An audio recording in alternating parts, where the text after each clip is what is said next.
Well, howdy there, folks, and welcome back to the show. Now, I know what you're thinking. Steve Harvey in the Bible? What in the world is going on here?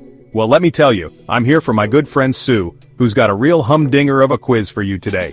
We're diving deep into the book of Joshua, y'all. That's right, we're talking about conquest, miracles, and a whole lot of faith. So if you think you know your Bible, get ready to prove it. So grab your thinking caps because we're about to test your knowledge with 20 tough questions that'll really make you think.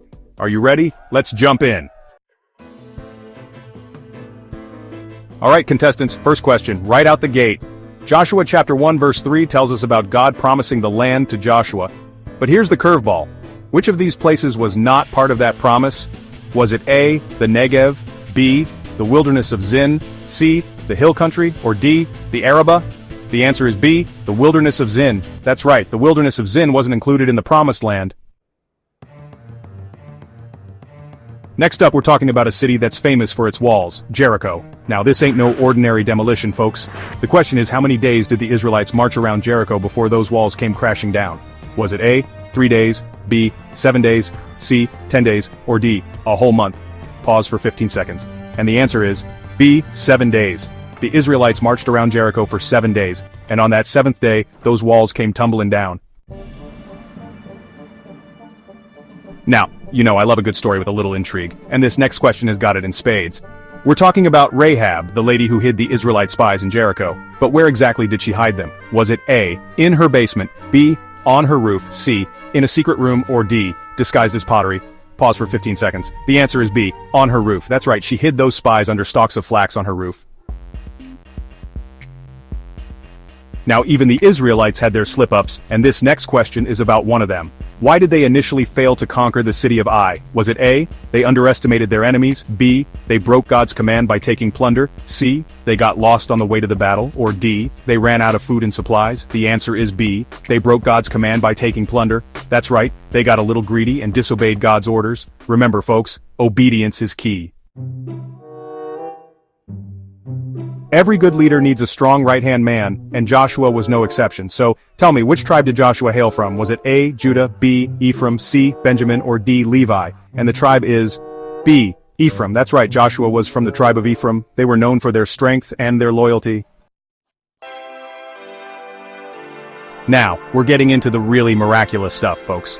In Joshua 10, Joshua does something pretty incredible to win a battle. What did he do? Did he A, part the Red Sea again? B, command the sun to stand still? C, turn water into wine? Or D, summon a swarm of locusts? The answer is B, commanded the sun to stand still. Can you imagine that? That's the kind of power you get when you're on God's side. Every good story needs a good antagonist, and in Joshua chapter 10, we meet Adoni-Zedek, the king of Jerusalem. But here's the question, what was Adoni-Zedek's ultimate fate? Did he A, flee the battle and go into hiding? B, make peace with Joshua and become an ally? C, get captured and executed by Joshua? Or D, die of a heart attack during the battle?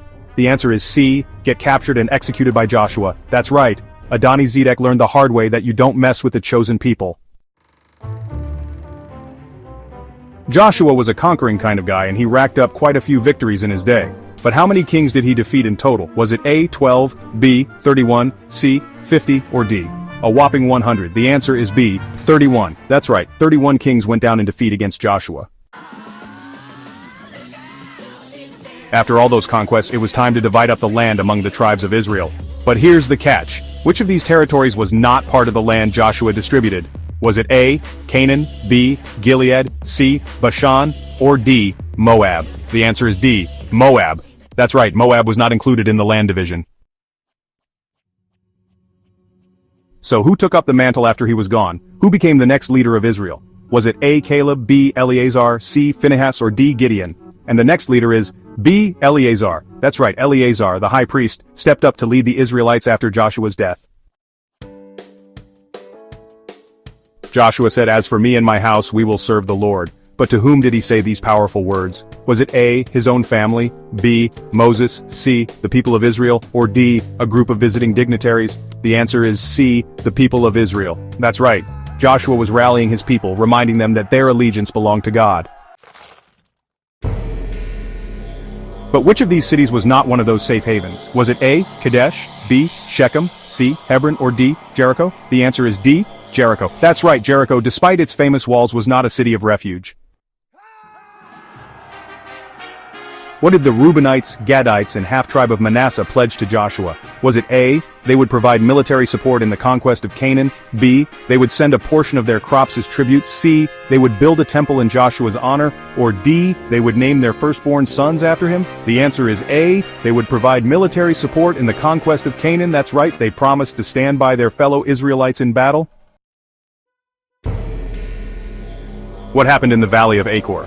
Was it A, a devastating earthquake, B, a surprise attack by the Philistines, C, Achan's sin and the stoning of his family, or D, a plague that wiped out a significant portion of the Israelite population? The answer is C, Achan's sin and the stoning of his family. That's right, Achan's disobedience had dire consequences for him and his family. Joshua 5:2 mentions a specific act that the Israelites performed upon crossing the Jordan River. What was it? Was it A, offering animal sacrifices, B, circumcising the new generation, C, washing their clothes in the river, or D, fasting for 3 days and nights? The answer is B, circumcising the new generation. That's right, it was a sign of their covenant with God. Those Gibeonites were a crafty bunch. In Joshua chapter 9, they tricked the Israelites into making a peace treaty. But what was their disguise? Did they pretend to be A, long-lost relatives, B, refugees from a war-torn land, C, distant travelers from a far-off land, or D, ambassadors from a powerful empire? The answer is C, distant travelers from a far-off land. They came in worn-out clothes and carrying moldy bread, claiming they'd traveled a great distance.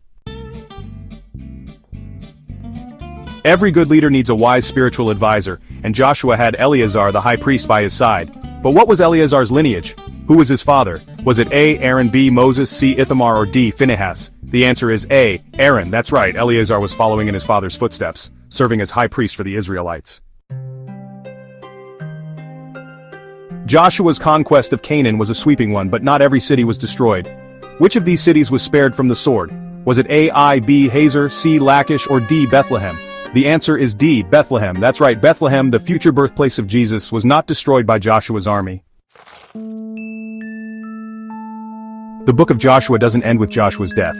What became of the Israelites? Did they A, establish a powerful kingdom that lasted for centuries, B, begin to fall into idol worship, C, wander the wilderness for another 40 years, or D, face a devastating plague that wiped out half their population? The answer is B, begin to fall into idol worship. That's right, without Joshua's leadership, they strayed from God's path. Well, folks, that's all the time we have for today. Give yourselves a big round of applause for tackling those tough Bible questions. You did a fantastic job. Now, I know some of you out there are saying, Steve, that was harder than I thought. And you know what? You're right, the Bible is full of surprises, twists, and turns that'll keep you on your toes. Great job, everyone. You've just completed our tough Bible quiz on the book of Joshua. Whether you got them all right or learned something new, we hope you enjoyed this challenge. Don't forget to like, subscribe, and hit the bell for more awesome Bible quizzes. And let us know in the comments how you did. Did you get all 20 right? Until next time, keep studying and keep growing in your faith.